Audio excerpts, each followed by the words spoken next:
অবশেষে ব্যাংককে দেখা হলো প্রতিবেশী দুই নেতার। দ্বিপাক্ষিক বৈঠকে বসলেন ডক্টর ইউনূস ও নরেন্দ্র মোদি।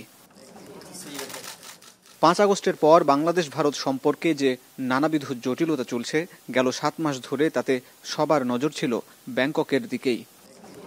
কারণ এখানে বিমস্টেক সম্মেলনের সাইডলাইনে বৈঠক হবার কথা বাংলাদেশ ও ভারতের দুই দেশের সরকার প্রধানের।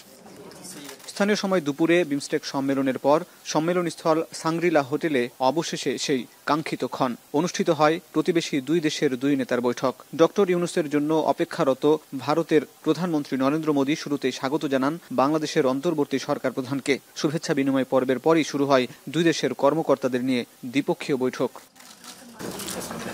প্রায় 40 মিনিটের বৈঠকে দুই দেশের জনগণের স্বার্থ সংশ্লিষ্ট নানা ইস্যু নিয়ে আলোচনা করেন ডক্টর ইউনূস ও নরেন্দ্র মোদি। এখানে গণহত্যার দায়ে অভিযুক্ত শেখ হাসিনাকে বাংলাদেশে ফেরত পাঠানোর আহ্বান জানান ডক্টর ইউনূস। গণঅভ্যুত্থানের মুখে পালিয়ে যাওয়া সাবেক প্রধানমন্ত্রী ভারতে বসে বাংলাদেশ নিয়ে নেতিবাচক কর্মকাণ্ড করছে, এ নিয়ে নরেন্দ্র মোদির দৃষ্টি আকর্ষণ করেন প্রধান উপদেষ্টা। আলোচনা হয় তিস্তা ইস্যু নিয়েও। শেখ হাসিনার প্রত্যর্পণ বিষয়ে কথা হয়েছে। শেখ হাসিনা যে ওইখানে বসে অনেক ধরনের ইনসেন্ডিয়ারি কমেন্ট করছেন, সেগুলো বিষয়ে কথা হচ্ছে।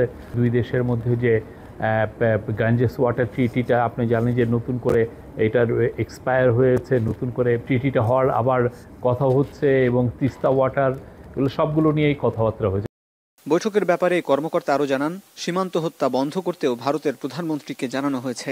বৈঠকে আমাদের সাথে যে পারস্পরিক স্বার্থ সংশ্লিষ্ট যতগুলো ইস্যু ছিল সবগুলো নিয়ে কথা হয়েছে, এবং আমরা আমাদের যেগুলো স্বার্থ সংশ্লিষ্ট যতগুলো বিষয় ছিল সবগুলো বিষয়ই আমাদের চিফ অ্যাডভাইজার মহোদয় সেই মিটিংয়ে বলেছেন। সম্মেলনের সাইডলাইনে থাইল্যান্ডের প্রধানমন্ত্রীর সঙ্গেও বৈঠক করেন প্রধান উপদেষ্টা। এই বৈঠকে দুর্নীতির বিরুদ্ধে লড়াই করতে দুই দেশের দুর্নীতি বিরোধী কমিশনের মধ্যে সমঝোতা স্মারক সই হয়। জুলাই আগস্ট গণঅভ্যুত্থানে ছাত্র জনতা স্লোগান তুলেছিল, ঢাকা না দিল্লি। 5 আগস্ট শেখ হাসিনা ভারতে আশ্রয় নেওয়ার পর দুই দেশের সম্পর্ক বৈরী হয়। ঘাটতি দেখা যায় দু দেশের যোগাযোগেও। তবে এ সময়ে চিঠি চালাচালি হয়েছে। কিন্তু অবশেষে মোদি এবং ইউনূসের বৈঠক সম্পন্ন হলো বিমস্টেক সম্মেলনে এসে। এখন দেখার বিষয় দুই দেশের সম্পর্ক কতটা উন্নতি হয়, কতটা বরফ গলে।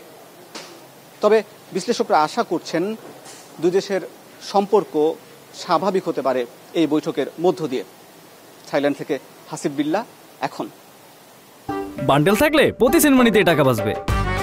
বিকাশ সেনমানি বান্ডেল কিনে জিতুন প্রতি লেনদেনে।